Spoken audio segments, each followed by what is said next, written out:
আমরা সেদিন আগেই গুনার স্বীকৃতি দিয়ে দেব।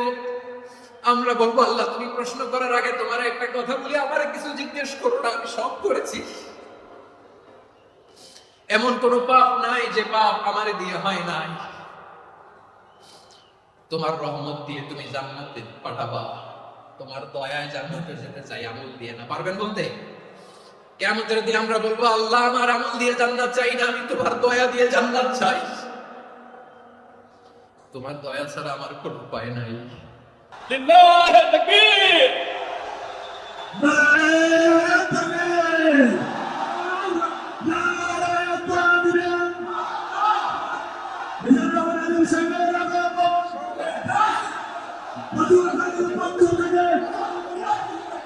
প্রিয় পটুয়াখালীবাসী, আপনারা কেমন আছেন সবাই? আমি তো দেখলাম যে গতকালই এসে আপনারা বসেছিলেন, কষ্ট হয় নাই? সারাদিন খাওয়া দাওয়া করতে পেরেছিলেন তো? নামাজগুলো সময় মতো করতে পেরেছেন? মাশাআল্লাহ মাশাআল্লাহ, আল্লাহ তাআলা কবুল করুক, আমরা পড়ি আমিন। আপনারা শুনেছেন যে প্রতিটি বিভাগে আমরা একই করে প্রোগ্রাম দিচ্ছি, একবার করে সফর করছি। তারই ধারাবাহিকতায় বরিশাল বিভাগের এই প্রোগ্রাম আমাদের মাসুদ ভাইয়ের কারণে বাধ্য হয়ে আমাকে পটুয়াখালীতে দিতে হয়েছে। মাসুদ ভাই এমন ভাবে ধরেছেন, রিকোয়েস্ট করেছেন, সেটাকে ডিনাই করার, রিজেক্ট করে দেওয়ার সুযোগ আর হয়নি। আলহামদুলিল্লাহ, খুব চমৎকার একটি শহর, অসাধারণ একটি নগরী। আমি উপর থেকে দেখছিলাম, খুব গোছানো, খুবই গোছানো সুন্দর একটি শহর, আলহামদুলিল্লাহ। আর পাশেই আছে আপনাদের বিশাল সমুদ্র সৈকত, যেখান থেকে সূর্যোদয় সূর্যাস্ত একসাথে দেখা যায়, ঠিক কিনা বলেন? বরিশাল বিভাগের প্রতি আগে থেকে আমার আলাদা একটা টান, দুটো কারণে।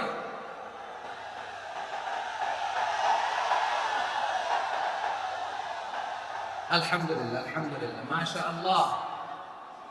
এই গণজোয়ারকে আল্লাহ তাআলা ইসলামের পক্ষে কবুল করে নিন। এই প্রাণ ঢালা উচ্ছ্বাস, ভালোবাসা, এটা কোরআনের জন্য, ইসলামের জন্য, ঠিক কিনা বলেন? কোন অপশক্তি এই গণজোয়ারকে ঠেকাতে পারবে না, কারণ যে ভালোবাসা আল্লাহর জন্য হয় সেটাকে ঠেকানো যায় না, ঠিক কিনা বলে? আমার প্রাণ প্রিয় পটুয়াখালীবাসী ভাইরা, বিশেষ দুটি কারণে বরিশাল বিভাগের প্রতি আমার আলাদা একটা ভালো লাগা। এর কারণ, এই অঞ্চলে আলেম ওলামা বেশি, ঠিক কিনা বলেন? আজকের এই প্রোগ্রামে অনেক কওমি মাদ্রাসার মুহতামিম সাহেবরা এসেছেন, আমি শুনেছি। আলিয়া মাদ্রাসার প্রিন্সিপাল হুজুররা এসেছেন, খতিব সাহেবরা এসেছেন, ইমাম সাহেবরা এসেছেন, মুয়াজ্জিন সাহেবরা এসেছেন। এই বিভাগে আলেম ওলামা বেশি। তার প্রমাণ, এখানে এই বরিশালের ভেতরে আছে সারসিনা দরবার, ঠিক কিনা বলেন? অনেক হাক্কানি একটা দরবার। সারসিনার মরহুম পেশাক হুজুরের খেদমত করেছে আমি অনেকবার, সুযোগ হয়েছিলাম ছাত্র জামানায়। তো ওনাদের মাদ্রাসা কেন্দ্রিক অনেক খেদমত, আলহামদুলিল্লাহ। তারপর এই বিভাগে রয়েছে চরমনাই দরবার, ঠিক কিনা বলেন? ওনাদের বিশাল মাদ্রাসা, ধর্মীয় অঙ্গনে, মাদ্রাসা অঙ্গনে, রাজনৈতিক অঙ্গনে ওনাদের অনেক খেদমত। তারপরে এখানে আছে ঝালকাঠি এনএস কামিল মাদ্রাসা। আমরা কায়েসা হুজুরের কথা শুনেছি, আল ইত্তেহাদ মা আল ইখতিলাফ, মতবিরোধের সাথে ঐক্য, অসাধারণ কথা। তো এই সমস্ত বড় বড় আল্লাহওয়ালাদের আগমন এই ভূখণ্ডে হওয়ার কারণে এখানে ধর্মীয় বিশৃঙ্খলা, মারামারি কম, আছে ঐক্য, ঠিক কিনা বলেন? বরিশাল বিভাগের প্রতি আমার বিশেষ ভালোবাসার এটা একটা কারণ। দুই নম্বর কারণ হচ্ছে, আমি ঢাকাতে যে মাদ্রাসায় পড়াশোনা করেছি, দারুন নাজাত সিদ্দিকিয়া কামিল মাদ্রাসা, আমার মাদ্রাসার শিক্ষক মন্ডলীর অধিকাংশ হচ্ছে এই বরিশালে, আলহামদুলিল্লাহ। আমাদের শ্রদ্ধেয় প্রিন্সিপাল হুজুর আফম আবু বকর সিদ্দিক হাফিজাহুল্লাহ ওয়া রাআহ, উনি এলাকা সহ পুরো দারুন নাজাত মাদ্রাসার অধিকাংশ আসাদায়ে ইকরাম এই ভূখণ্ডে, এই অঞ্চলের হওয়ার কারণে ছোটবেলা থেকেই বরিশালের প্রতি আমার একটি ভালোবাসা। তো আমি অন্তরের অন্তঃস্থল থেকে আবারও শুভেচ্ছা জানাতে চাই। আমি আমাদের অনেক ভাইদেরকে দেখতে পাচ্ছি, আপনারা বসার জায়গা পাননি, দাঁড়িয়ে আছেন এবং খুবই নিশ্চুপ, শান্ত, সুশৃঙ্খল। The people of Borishal, they are very smart, alhamdulillah, মাশাআল্লাহ। এবং শ্রোতা যাদেরকে দেখতে পাচ্ছি, বেশিরভাগের বয়স 15 থেকে 25। জেনজি, যেখানেই যাই জেনজি আমারে ছাড়ে না, মাশাআল্লাহ। এরাই আগামীর বাংলাদেশ। এরাই বাংলাদেশ। এদের হাতে নিরাপদ আমার লাল সবুজের পতাকা, এদের হাতে নিরাপদ আমার 56,000 বর্গ মাইলের প্রতিটি ইঞ্চি মাটি। এজন্য তোমাদেরকে সাবধান থাকতে হবে, সজাগ থাকতে হবে দেশের জন্য, এদেশের সার্বভৌমত্বের জন্য। ঠিক কিনা বলেন? আমার প্রিয় ভাইরা, আপনারা এখন যেমনি নিশ্চুপ, নীরব, very quiet and calm, discipline, I like it, I love it. শেষ পর্যন্ত আপনারা এরকম নিশ্চুপ, নীরব, নিস্তব্ধ, নিঝুম থাকবেন তো আপনারা? মাশাআল্লাহ। আমি খুব লম্বা চূড়ার সময় নেব না, অনেক আলোচনা হয়েছে, আমি পাশেই ছিলাম, আমি দুপুরেই চলে এসেছি, আমি শুনছিলাম আলোচনাগুলো, অসাধারণ আলোচনা হয়েছে। আসলে আলোচনা হওয়া দরকার অল্প, ইবাদত আর আমল হওয়া দরকার বেশি। ঠিক কিনা? কিয়ামতের একটা আলামত হচ্ছে খুতবাতুকুম তাওয়িলা ওয়া সালাওয়াতুকুম কাসীরা। কিয়ামতের আগে আমাদের বক্তব্য হয়ে যাবে লম্বা। Your speech will be longer and your salah will be very shorter. বক্তব্য হবে লম্বা, সালাত হবে খাটো। এই নমুনা বর্তমানে আছে না নাই? ঘন্টার পর ঘন্টা, তাও তৃপ্তি মিটে না। অনেক জায়গায় রাত পর্যন্ত, মিডনাইট পর্যন্ত, মধ্যরাত পর্যন্ত আলোচনা হয়। এটা ঠিক নয়। বক্তব্য হবে একেবারে gist, cream of the creams, একেবারে ক্রিম কথাটা আলোচক উপস্থাপন করবেন। হেদায়েত দেওয়ার মালিক কে? ইন্নাকা লা তাহদি মান আহবাবতা ওয়ালাকিন্নাল্লাহা ইয়াহদি মান ইয়াশা। নবী হে, আপনি চাইলেই কাউকে হেদায়েত দিতে পারবেন না, হেদায়েত দেওয়ার মালিক কে? প্রিয় ভাইরা, আমি শুরুতেই দেখতে চাই যে আপনারা বরিশাল বিভাগের কে কোন জেলা থেকে আসেন, এটা একটু জেনে খোঁজখবর নিয়ে আমি আলোচনা শুরু করবো ইনশাআল্লাহ বিইذنিল্লাহ।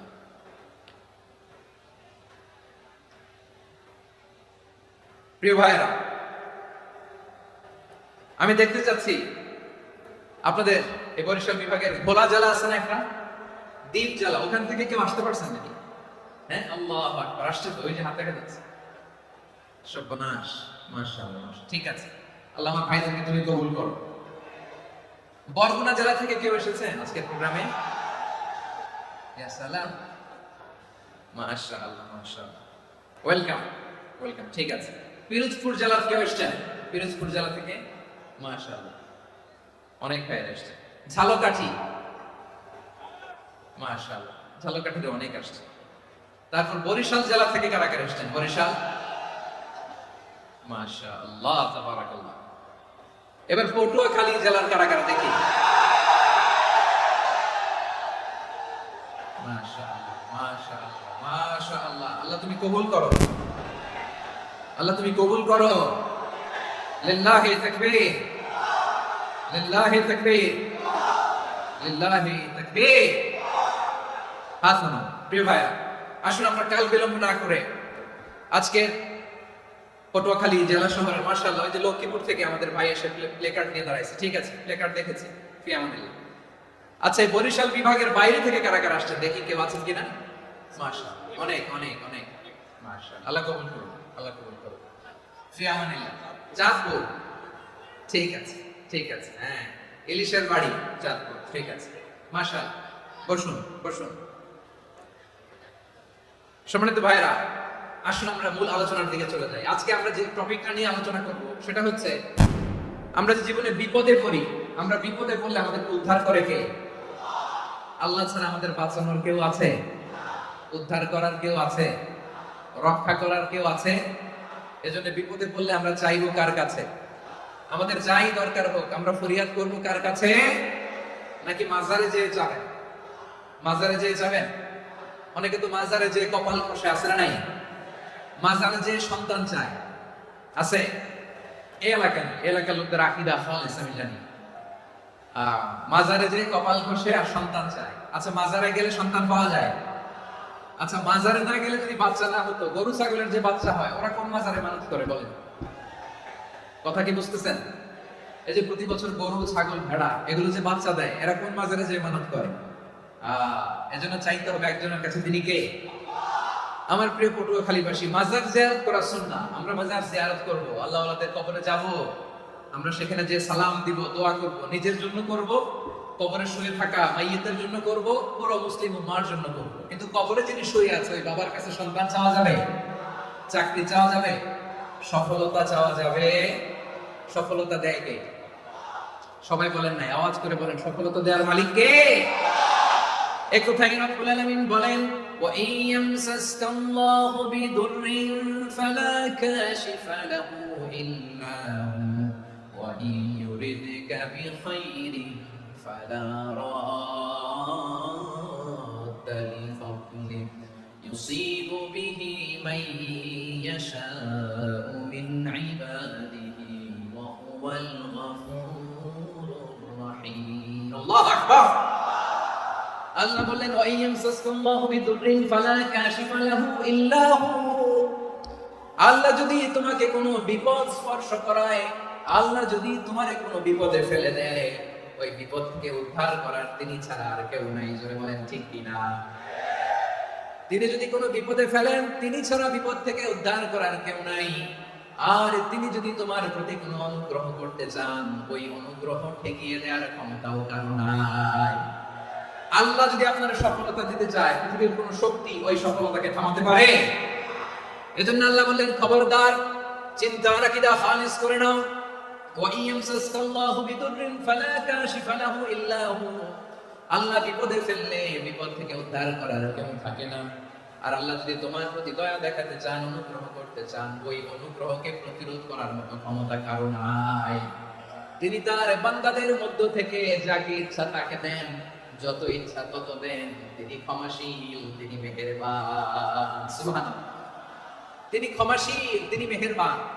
তাহলে এই আয়াত থেকে আমরা বুঝতে পারলাম, আমরা যদি বিপদে পড়ি আমাদেরকে কেউ বাঁচাতে পারে না। আমার বাবা আমারে বাঁচাতে পারে? হ্যাঁ? আমার মা আমাকে বাঁচাতে পারে? আমার বন্ধু আমারে বাঁচাতে পারে? আমার দলের কর্মী আমাকে বাঁচাতে পারে? আমার পীর সাহেব আমারে বাঁচাতে পারে? আমার পটুয়াখালীর ভাইরা খেয়াল রাখবেন, বাঁচাতে পারে এক মহান সত্তা, উদ্ধার করতে পারে এক মহান সত্তা। চিৎকার করে বলুন, তিনি কে? আবার আল্লাহ বললেন, আম্মান ইউজিবুল মুদতাররা ইযা দাআহু ওয়া ইয়াকশিফুস সুআ ওয়া ইয়াজআলুকুম খুলাফাআল আরদ আইলাহুম মা'আল্লাহ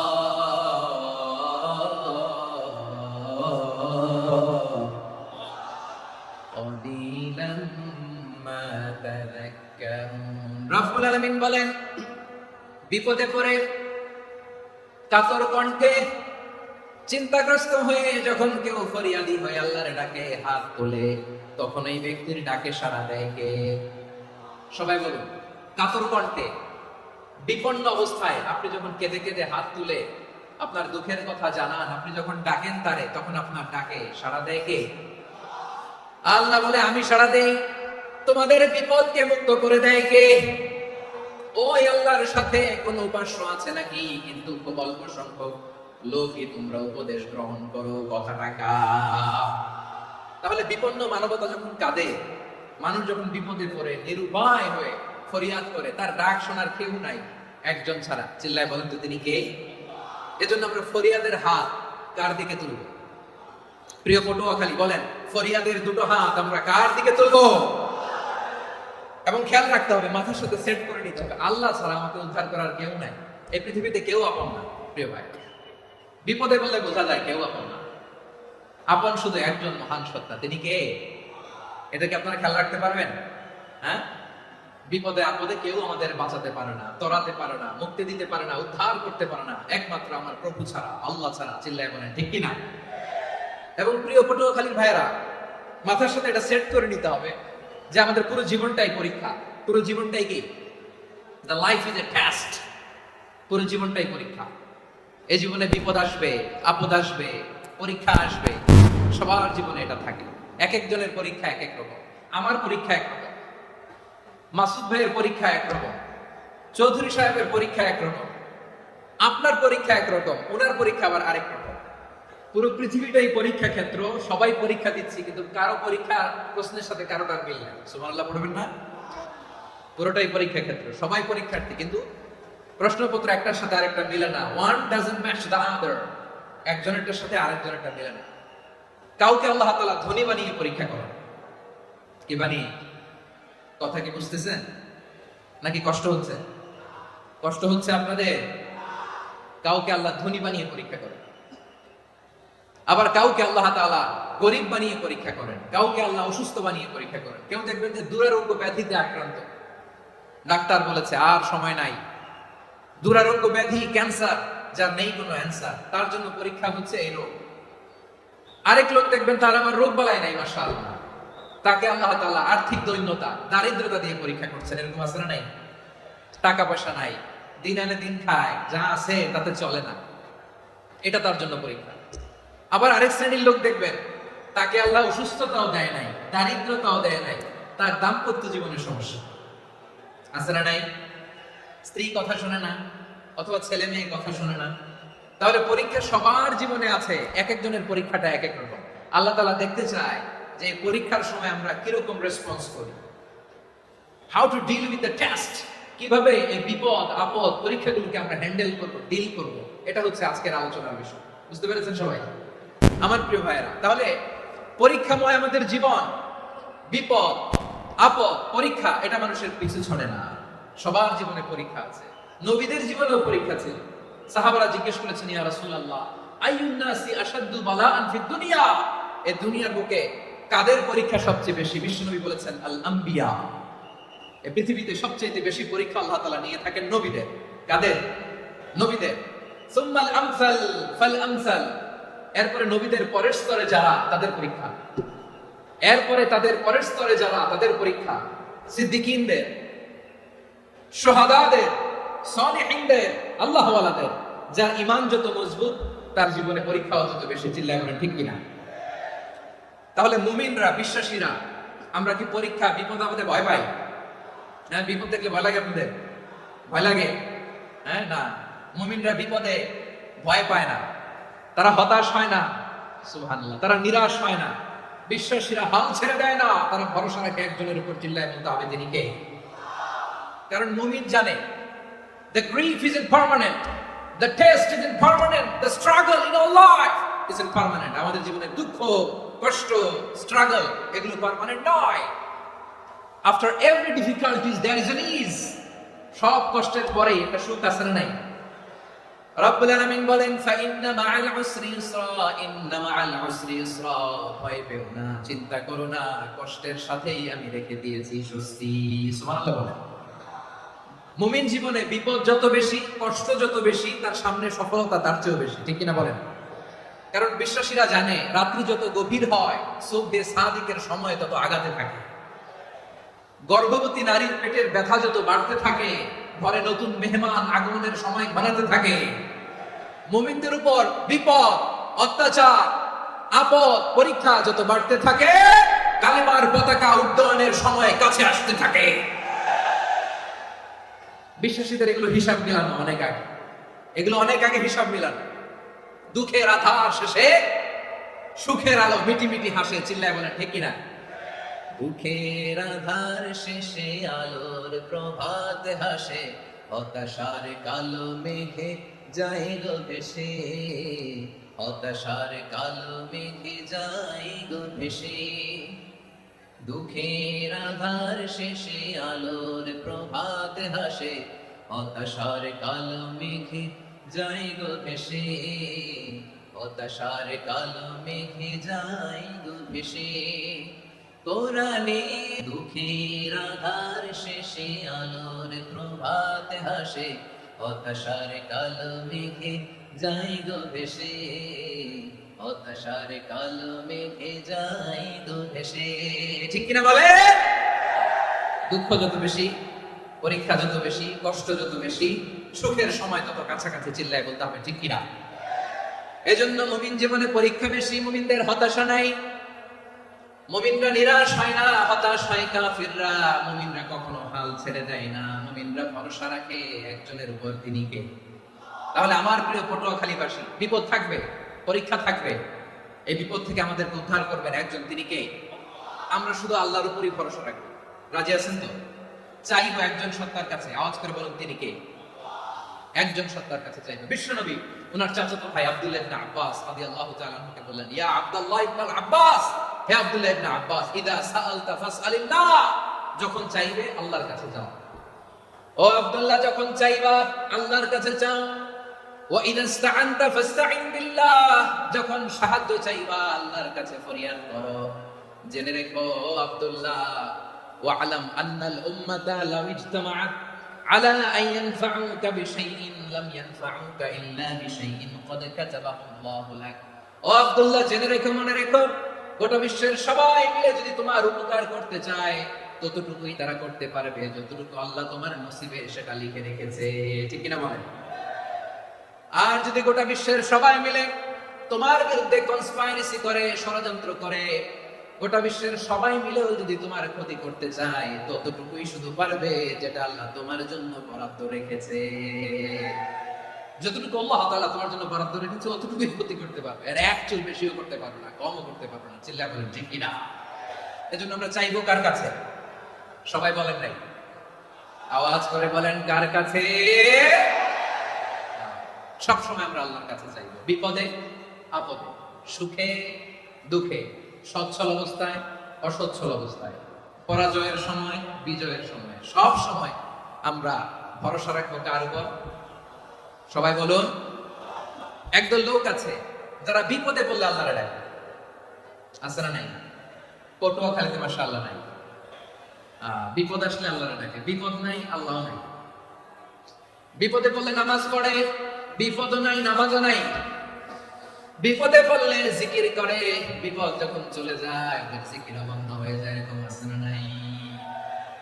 কিছু লোক দেখবেন পরীক্ষা আসলে নামাজ পড়ে, আছে আছে। জেনজি আওয়াজ করে, এরকম আছে? এই কমন পড়ে গেছে, কমন পড়ছে। দেখবেন পরীক্ষার সময় নামাজ পড়ে, পরীক্ষাও নাই নামাজও আছে। এরকম কিছু লোক আছে অসুস্থ হলে আল্লাহরে বড্ড ভালোবাসে, আল্লাহরে খুব ডাকে।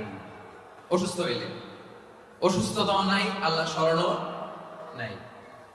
দেখবেন কিছু লোক নির্বাচন আসলে খুব আল্লাহ হয়ে যায়, তখন দেখবেন মাথার মধ্যে হেজাব লাগায়, পাঞ্জাবি লাগায়, আল্লাহ আল্লাহ হয়ে যায়। নির্বাচনও নাই, এরপরে আল্লাহর কথাও নাই। আছে না নাই? না, এরকম পাওয়া যাবে না। সব সময় আমরা আল্লাহর ডাকবো, বিপদে আপদে সব সময় ভরসা রাখবো আমরা একজনের উপর। আওয়াজ করে বলেন তিনি কে? এই কথাই আল্লাহ তাআলা আমাদের চোখে আঙ্গুল দিয়ে জানিয়ে দিলেন, ফাইদা রাকিবু ফিল ফুলকি দা'উ আল্লাহ মুখলিসিনা লাহুদ্দিন ফালাম্মা নাজ্জাহুম ইলাল বাররি ইদাহুম ইউশরিকুন। আল্লাহ বলে একদল লোক আছে, তারা যখন নৌযানে চড়ে, জলযানে চড়ে, সাগরের মধ্যে যখন জাহাজে চড়ে, লঞ্চে চড়ে, তারা যখন তুফানের সম্মুখীন হয় তখন তারা আল্লাহরে বড্ড বেশি ডাকে, একান্ত ভাবে ডাকে, বিশুদ্ধ চিত্তে ডাকে। আবার তুফান থেকে তাদেরকে সেফ জোনে নিয়ে, নিরাপদ জোনে নিয়ে যখন বন্দরে আমি আল্লাহ তাদেরকে ভিড়িয়ে দেই, ওই লোকগুলো আবার আমি আল্লাহর সাথে শিরিক করে। এরকম আছে না নাই? জাহাজে উঠছে, সাগরের মাঝখানে তুফান, ওই সময় দেখবেন আল্লাহ কারে কয়। এই কথা তো আপনাদেরকে বোঝানো সহজ, আপনার তো নদীর দেশের মানুষ। লঞ্চে চড়েন নাই কারা কারা? দেখি, লঞ্চে চড়ছেন? হ্যাঁ, লঞ্চে চড়ে নাই এরকম একজনও নাই এখানে। আচ্ছা, লঞ্চে উঠছেন কে কে? দেখি। মাশাআল্লাহ মাশাআল্লাহ মাশাআল্লাহ, ঠিক আছে, আপনাদের বোঝানো সহজ। আচ্ছা, লঞ্চে উঠে তুফানের সম্মুখীন হয়েছেন, জলোচ্ছ্বাস, সবাই মাশাআল্লাহ। তো এই ওয়াজ তো আপনাদের মুখস্থ, ঠিক কিনা বলেন? আমার বলার দরকার নাই, বলেন। মাঝ নদী, তুফান, জলোচ্ছ্বাস, জলের মধ্যে উচ্ছ্বাস, ঢেউ, টর্নেডো, সাইক্লোন, মেঘের ঘনঘটা, পরিবেশ ঘুটঘুটে অন্ধকার, লঞ্চ একবার এদিকে আরেকবার ওইদিকে, ভিতরে কি অবস্থা হয় বলেন তো? হ্যাঁ, তখন মুসলিম আল্লাহরে ডাকে, হিন্দু আল্লাহরে ডাকে, ঠিক কিনা বলেন? আস্তিক আল্লাহরে ডাকে, নাস্তিক আল্লাহরে ডাকে, ঠিক কিনা? লঞ্চের ভেতর, স্টিমারের ভেতর কান্নারের রোল পড়ে যায়, চিৎকারের রোল পড়ে যায়, সবার মধ্যে শুধু একটা আওয়াজ, লা ইলাহা লা ইলাহা লা ইলাহা সুবহানাল্লাহ আলহামদুলিল্লাহ লা ইলাহা। আল্লাহ নামের জিকির করবে যারা, আল্লাহর কাছে প্রিয় তারা, আল্লাহর কাছে প্রিয় যারা, জান্নাতে প্রবেশ করবে তারা, জোরে লা ইলাহা লা ইলাহা ইল্লাল্লাহ, লা ইলাহা ইল্লাল্লাহ, মুহাম্মাদুর রাসূলুল্লাহ সাল্লাল্লাহু আলাইহি ওয়াসাল্লাম। আমার প্রিয় পটুয়াখালীবাসী, তাহলে লঞ্চের ভেতরে যখন আমরা তুফানের মধ্যে পড়ি, তখন সবাই মিলে আমরা একটা নামের জিকির করি। নামটা কার? মুসলমানেরাও ডাকে, হিন্দুরাও ডাকে, আস্তিকও ডাকে, নাস্তিকও ডাকে, সবাই ডাকে একজনকে। তিনি কে? আবার দেখবেন ওই আল্লাহ তুফানের পরে, ঝড়ের পরে ওই লঞ্চটাকে যখন সদর ঘাটে ফিরিয়ে দেয়, আবার আমরা নাফরমানি শুরু করে দেই। সে কোথায়? আল্লাহ বললেন, ফাইদা রাকিবু ফিল ফুলকি দা'আল্লাহ মুখলিসিনা লাহুদ্দিন ফালাম্মা নাজ্জাহুম ইলাল বাররি ইযা হুম ইউশরিকুন। সাগরে যখন তুফানে পড়ে আমি আল্লাহর ডাকে, আবার আমি আল্লাহ যখন বাঁচিয়ে দেই, আবার আমি আল্লাহর সাথে শিরিক শুরু করে। আমরা কি এরকম হতে চাই নাকি? এরকম করবেন? হ্যাঁ না, আমরা তুফানে পড়লেও আল্লাহরে ডাকি, আবার বাঁচায় দেওয়ার পরও ডাকি কারে? আল্লাহকেই ডাকি। বিমানের মধ্যে মাঝে মাঝে দেখবেন যে এয়ার টার্বুলেন্স হয়, জানেন? এয়ার টার্বুলেন্স জানেন তো? মাঝে মাঝে বিমানটা বাউন্সিং করে, বাম্পি, ভেরি বাম্পি ওয়েদার। শোনেন নাই? 40,000 ফিট উপরে যখন থাকে, তখন পাইলট মাঝে মাঝে বলে, dear passengers, ladies and gentleman, right now we are flying 40,000 feet above the ground and we are passing very air turbulence, very heavy air turbulence right now. Please fasten your seatbelt. দেখবেন মাঝে মাঝে বলে যে, ভদ্র মহিলারা, ভদ্র মহোদয়গণ, আমরা 40,000 ফিট উপর দিয়ে যাচ্ছি আর এয়ার টার্বুলেন্স ফেস করছি, মেহেরবানি করে আল্লাহর রাস্তে সিট বেল্ট বাঁধুন। তখন বিমানটা এরকম বাউন্সিং করে, শেকিং করে। আপনারা মুখোমুখি হয়েছেন? ইদানিং এই এয়ার টার্বুলেন্স বেড়ে গিয়েছে। গত বছর আমার ইন্টারন্যাশনাল অনেকগুলো ফ্লাইট ছিল, আমি দেখলাম যে আগের ফ্লাইটগুলোর তুলনায় এখন এয়ার টার্বুলেন্স খুব বেশি। আমি একটু রিসার্চ করে দেখলাম, ক্লাইমেট চেঞ্জের কারণে, জলবায়ু পরিবর্তনের কারণে আকাশের বাতাসের মুভমেন্টে পরিবর্তন হয়েছে, ফলে এখন বিমান শেকিং করে বেশি, বাম্পি ওয়েদার। তো বলেন তো, 40,000 ফিট উপরে যখন আপনি, কয় হাজার ফিট? সবাই বলুন তো, 1000 ফিট।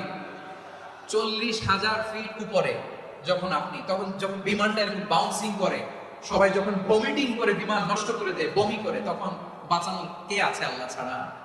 কেউ আছে? ওই মুহূর্তেও সবাই মিলে একজনকে ডাকে আওয়াজ করে বলেন, তিনি কে? মাঝে মাঝে কিছু সোশ্যাল মিডিয়ায় কিছু ভিডিও পাওয়া যায় যে হেভি যখন এয়ার টার্বুলেন্স হয়, 10 সেকেন্ড 15 সেকেন্ডের কিছু ভিডিও পাওয়া যায়, বিমানটা এরকম বাউন্সিং করছে, বাম্পি ওয়েদার, কাঁপছে, মানুষগুলো বমি করছে, অক্সিজেন মাস্কগুলো সব ঝুলে পড়েছে, বিমানটা শুধু কাঁপছে। তখন দেখবেন বিমানের ভেতরেও এরকম লঞ্চের মতো চিৎকার আছে না নাই? বিমানের ভেতরেও তখন চিৎকার। গত বছর হিথ্রো এয়ারপোর্ট থেকে সিঙ্গাপুর এয়ারলাইন্সের একটা ফ্লাইট, হিথ্রো টু চাঙ্গি, একটা ফ্লাইটে এমন বেশি এয়ার টার্বুলেন্সের শিকার হয়েছিল এই এয়ারক্রাফটটা, 33 জন যাত্রী সেখানে আহত হয়েছে, একজন যাত্রী নিহত হয়েছে। কেবিন ক্রুজ, এয়ার হোস্টেস যারা আছে, একজনের নাক ফেটে, চোখ ফেটে, কপাল ফেটে, ব্লিডিং হয়ে শয়লা। প্রিয় ভাইরা, 40,000 ফিট উপরে বিমানটা যখন কাঁপবে, তখন আমাদেরকে আল্লাহ ছাড়া আর কেউ বাঁচানোর আছে? এত আস্তে বললে হবে? ওই কঠিন মুহূর্তে আমার বাবা আমারে বাঁচাতে পারে, আমার বন্ধু আমারে বাঁচাতে পারে। এই গ্রাউন্ডে, জমিনের বুকে আমার প্রোটোকল, আমার ক্ষমতা, আমার দাম্ভিকতা, কোনো কিছু আমারে বাঁচাতে পারে একজন ছাড়া। চিল্লায় বলতে হবে, তিনি কে? সে আল্লাহ বললেন, গোলাম, আমি বিপদের সময় ঠিকই তোমাদের বাঁচিয়ে দেই। ওই বিমানের ভেতরে 40,000 ফিট উপরে যখন তোমরা এয়ার টার্বুলেন্সের শিকার হও, তখন নাস্তিকও আল্লাহরে ডাকে, হিন্দু আল্লাহরে ডাকে, জোরে বলেন ঠিক কিনা? আবার বিমানটা যখন শান্ত হয়ে যায়, একটু পরে বিমানের স্ক্রিনের মধ্যে হিন্দি সিনেমা খোঁজে। বিমানের স্ক্রিনে কিন্তু বিশাল ওখানে আফলাম ফিল্মের একেবারে বোঝাই করা। বিমানটা শান্ত হলে আবার হিন্দি সিনেমা দেখা শুরু করে। একটু আগে ডাকছিল কারে? দেখবেন বাংলাদেশে আমাদের ক্রিকেটাররা যখন অন্য কোনো দেশের সাথে খেলে, অনেক সময় এমন হয়, বল বাকি একটা, রান দরকার 6টা। বল বাকি কয়টা? পটুয়াখালী বোঝে নাই বোধহয়। বল বাকি কয়টা, রান দরকার। আপনি দেখবেন ক্যামেরাম্যান তখন গ্যালারিতে খালি দেখায় দর্শকদের যে কি অস্থিরতা। হিপ হপ স্টাইলের মেয়েটা, যে মেয়েটার ওড়না এতক্ষণ ছিল গলায়, এতক্ষণ কইছিল, ওই মেয়েটা দেখবেন ওড়নাটা টেনে মাথায় দিয়ে মুনাজাত করতেছে, আল্লাহ আল্লাহ, একটা সক্কা, আল্লাহ আল্লাহ, আমার লাল সবুজের পতাকারে তুমি অপমানিত কইরো না আল্লাহ, ইন্ডিয়ার সাথে আমাদের খেলা, আল্লাহ আল্লাহ, একটা সক্কা, একটা একটা। পুরো পুরো খেলা জুড়ে এই মেয়ের ওড়না ছিল গলায়, কিন্তু যখন এক বলে 6 রান দরকার, ওড়না চলে আসছে কোথায়, মাথায়। আবার মুনাজাত আছে নাই? ঠিকই বাংলাদেশের দামাল ছেলে এমন এক শট মারলো, বল চলে গেল স্টেডিয়ামের বাইরে, ছক্কা, জিতে গেলাম আমরা। পুরো স্টেডিয়াম জুড়ে চিৎকার, হই হুল্লোড়, মौज মাস্তি। যেই মেয়েটা মাথার মধ্যে ওড়না দিয়ে এতক্ষণ সুবহানাল্লাহ সুবহানাল্লাহ বলে আল্লাহর কাছে দোয়া করেছে, ওই মেয়ে এখন আবার ওড়না ফেলে দিয়ে নাচা শুরু করে দিয়েছে। তাহলে আল্লাহর ভয়, আল্লাহর প্রতি আস্থা, বিশ্বাস, ভালোবাসা, এটা কি ক্ষণিকের জন্য? মানে আমার যখন লাগবে তখন আল্লাহরা ইউজ করবো নাকি? হ্যাঁ, বিপদে আপদে, সুখের সময় দুঃখের সময়, স্বচ্ছ অসচ্ছল অবস্থায় বিশ্বাসীরা ভরসা রাখে একজনের উপর। চিৎকার করে বলে, পটুয়াখালী তিনি কে? সে আল্লাহ বললেন, গোলাম মনে করো না জাহাজ থেকে সদরঘাটে ফিরিয়ে দিলাম, তুমি নিরাপদ হয়ে গেছো। মনে করো না 40,000 ফিট থেকে সেফ ল্যান্ডিং এর পরে এয়ারপোর্টে নেমে গেলে তুমি নিরাপদ হয়ে গেছো। ও মিয়া, বিপদ কি শুধু সাগরে আর আকাশে? ঘরের বিপদও, ঘরের ভেতরও বিপদ আসতে পারে কি পারে না? এজন্য সূরা মুলক আল্লাহ বললেন, আমিনতুম মান ফিস সামাই আন ইয়াখসিফা বিকুমুল আরদা ফাইদা হিয়া তামুর। তোমরা কি ভাবছো তোমরা নিরাপদ? সাগরের মধ্যে তুফান, আল্লাহ আল্লাহ ডাকলাম, সদরঘাটে যে পৌঁছে বেঁচে গেছেন তো আপনি। আর পাবে আপনারা আল্লাহ, আল্লাহরে তো সাগরের মাঝখানে তো আল্লাহ আপনারা পাইছিল, আর তো পাবে না। আর পাবে আপনারে, আর আল্লাহ ধরতে পারবে আপনারে? ঘরের ভেতরও বিপদ দিয়ে আটকাতে পারে কে? 5 স্টার 7 স্টার হোটেলের ভেতরও আমাকে বিপদের মধ্যে ফেলে দিতে পারেন কে? আল্লাহ বললেন, তোমরা কি ভেবেছো তোমরা নিরাপদ? আমি চাইলে ল্যান্ডস্লাইডস, ভূমি ধস দিয়ে 1 লক্ষ এক মুহূর্তে নিয়ে যেতে পারি। এক সুনামি দিয়ে থাপ্পড় মেরে 3 লক্ষ সাগরের ভেতরে ঢুকাই দিতে পারি, 1 সেকেন্ডও লাগে না। আম আমিনতুম মান ফিস সামাই আন ইউরসিলা আলাইকুম হাসিবা ফাসাতা'লামুনা কাইফা নাযীর। আল্লাহ চাইলে আকাশ থেকে পাথর বৃষ্টি নাজিল করতে পারেন কি পারেন না? এই মুহূর্তে এখানে ভূমিকম্প দিতে পারেন কি পারেন না? আচ্ছা, ভূমিকম্প যখন হয় আমাদের কারো হুঁশ থাকে? আপনি মনে করছেন আমরা সাধারণ মানুষ, আমরা দৌড় দেই, আর প্রেসিডেন্ট প্রধানমন্ত্রী ওনারা বুঝি খাটে শুয়ে থাকে? কথা বুঝে নাই বোধহয়। ভূমিকম্প, আর্থকোয়েক যদি হয়, বাঁচার জন্য আমরা কি করি? হয় খাটের তলায়, ডাইনিং টেবিলের নিচে, উপরে শক্ত কিছু আছে এর নিচে, অথবা ঘর ধুইয়া দাও দৌড়। তো প্রধানমন্ত্রী উনি কি করে? প্রেসিডেন্ট উনি কি করে? হ্যাঁ, উনি খাটের মধ্যে যে শুয়ে থাকে নাকি? উনিও দৌড়, সাধারণ মানুষও দৌড়, প্রধানমন্ত্রীও দৌড়, বাড়িওয়ালাও দৌড়, ভাড়াটিয়াও দৌড়, সবাই দৌড়। নাকি ভাড়াটিয়ারা বাড়ি থুয়ে দৌড়, বাড়িওয়ালারা বেরোয় না? এরকম না। তাহলে যে কোনো মুহূর্তে ভূমিকম্প দিয়ে নাস্তানাবুদ করতে পারে কে? আমার প্রিয় ভাইরা, আমরা নিরাপদ নই, আমরা তার দয়ায় বেঁচে আছি। কার দয়ায়? এজন্য আল্লাহ বললেন, গোলাম যে কোনো মুহূর্তে বিপদ দিয়ে তোমাদেরকে নাস্তানাবুদ করতে পারি। বিশ্বাসী বলে যদি নিজেকে দাবি করো, সব সময় ডাকতে হবে একজন সত্তাকে। বলেন তিনি কে? এই কথা ক্লিয়ার? এই সবগুলো উদাহরণ শেষে সবার কাছে ক্লিয়ার হয়েছে না যে বিপদ থেকে, আপদ থেকে, পরীক্ষা থেকে, ক্যালামিটি থেকে আমাদেরকে কেউ বাঁচাতে পারে না একজন সত্তা ছাড়া। আবারও বলেন তো তিনি কে? ক্লিয়ার? হ্যাঁ, সবাই বুঝতে পারছেন? আচ্ছা, এবার আমরা দেখি বিষ্ণু ইসলামের জীবনে বিপদ আপদ ছিল কিনা। উনি বিপদ আসলে কিভাবে ডিল করতেন, বিপদ আসলে কোন দোয়া পড়তে হয়, কিভাবে ফরিয়াদের হাত উত্তোলন করতে হয়, কিভাবে রবের দরবারে নতজানু হয়ে ফরিয়াদ করতে হয়, এটা জানার দরকার আছে না নাই? আসলে আমরা বিষ্ণুনবীর জীবনী থেকে দেখি বিপদ আসলে উনি কি করতেন। বিপদ আসলেই প্রথমে বিষ্ণু ইসলাম একটা দোয়া পড়তেন। কি পড়তেন? তিনি পড়তেন, ইন্না লিল্লাহি ওয়া ইন্না ইলাইহি রাজিউন। নিশ্চয় আমরা আল্লাহর জন্য, নিশ্চয় আমরা কার দিকে ফিরবো ভাই? আবার কার দিকে ফিরবো? আওয়াজ করে বলুন তো, আমরা এসেছি কার কাছ থেকে, আবারও ফিরে যাব কার কাছে? এজন্য বিষ্ণু পড়ছেন ইন্না লিল্লাহি ওয়া ইন্না ইলাইহি রাজিউন। নিশ্চয় আল্লাহর জন্য, ওই আল্লাহর দিকেই আমরা ফিরে যাব। তারপরে বিষ্ণু পড়তেন আল্লাহুম্মা আজুরনি ফি মুসিবাতি ওয়াখলুফ লি খায়রাম মিনহা। একসাথে প্রথমে পড়তেন ইন্না লিল্লাহি ওয়া ইন্না ইলাইহি রাজিউন, তারপর পড়তেন আল্লাহুম্মা আজুরনি ফি মুসিবাতি ওয়াখলুফ লি খায়রাম মিনহা। মানে আল্লাহ, এই যে আমি বিপদে ধৈর্য ধারণ করলাম, এটার সওয়াব তুমি আমারে দাও, আর যেটা হারালাম এর চেয়ে ভালো কিছু দিয়ে মেকআপ করে দিও, ভালো কিছু দিয়ে বদল করে দিও। সুবহানাল্লাহ পড়েন। তাহলে বিপদ আসলে আমরা কি করব? কথা বলে।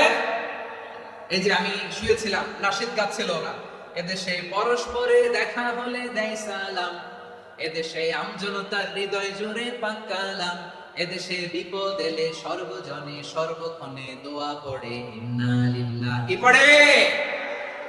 সুবহানাল্লাহ সুবহানাল্লাহ সুবহানাল্লাহ সুবহানাল্লাহ। এদেশে আজান শুনে সূর্য ওঠে শহর গ্রামে, এদেশে আজান শুনে সূর্য ডুবে সন্ধ্যা নামে, এদেশে সকল কাজে সবাই বলে বিসমিল্লাহ, এদেশে ভালো কিছু দেখে শুনে হাসি মুখে সবাই বলে মাশাআল্লাহ। সুবহানাল্লাহ পড়ে।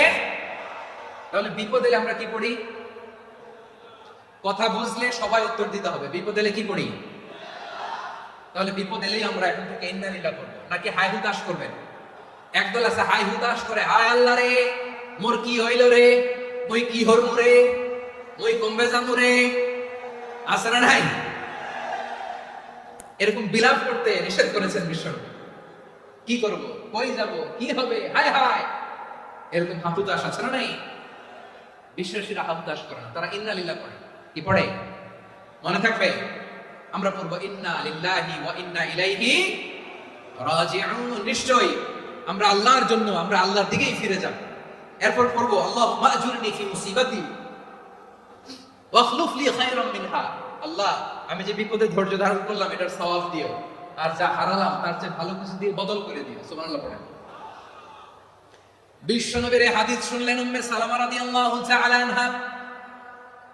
ওনার স্বামী হলো আবু সালমা। মজার ঘটনা খেয়াল করে শুনেন। আমার প্রিয় কলিজার টুকরা ভাইরা, কানগুলো খরগোশের কানের মতো খাড়া করে আমার দিকে তাকান। সাইয়্যিদাতুনা উম্মে সালামা রাদিয়াল্লাহু তাআলা আনহা, ওনার স্বামীর নাম আবু সালামা। শ্রেষ্ঠ দম্পতি, শ্রেষ্ঠ ফ্যামিলি। প্রথমে হিজরত করেছিলেন হাবাশায়, পরে হিজরত করেছেন মদিনায়। উহুদ যুদ্ধের পরে ওনার স্বামী আবু সালামা ইন্তেকাল করলেন, শহীদ হলো। সুবহানাল্লাহ। যখন আবু সালামা ইন্তেকাল করল, উম্মে সালামা রাদিয়াল্লাহু তাআলা আনহা কেঁদে কেঁদে হয়রান। আর নবীর শিখানো বাণী অনুযায়ী তিনি বারবার পড়ছিলেন ইন্না লিল্লাহি। কি পড়ছিলেন? মুই কই যামু, কি করমু, এগুলো বলে নাই। কি বলছে? ইন্না লিল্লাহ। যেহেতু বিশ্বনবী বলেছেন, কেউ যদি বিপদের প্রথম ধাক্কায় পড়ে ইন্না লিল্লাহি ওয়া ইন্না ইলাইহি রাজিউন, আল্লাহুম্মা আজুরনি ফি মুসিবাতি ওয়াখলুফ লি খায়রাম মিনহা, তাহলে এই বিপদে যে সে যা হারালো তার চেয়ে শ্রেষ্ঠ কিছু দিয়ে আল্লাহ তার বদল দিয়ে দিবে। এই হাদিস শুনে উম্মে সালামা রাদিয়াল্লাহু তাআলা আনহা, ওনার প্রাণপ্রিয় স্বামী আবু সালামার ইন্তেকালের পরে চোখের পানি ছাড়ে আর পড়ে ইন্না লিল্লাহি ওয়া ইন্না ইলাইহি রাজিউন, আল্লাহুম্মা আজুরনি ফি মুসিবাতি ওয়াখলুফ লি খায়রাম মিনহা।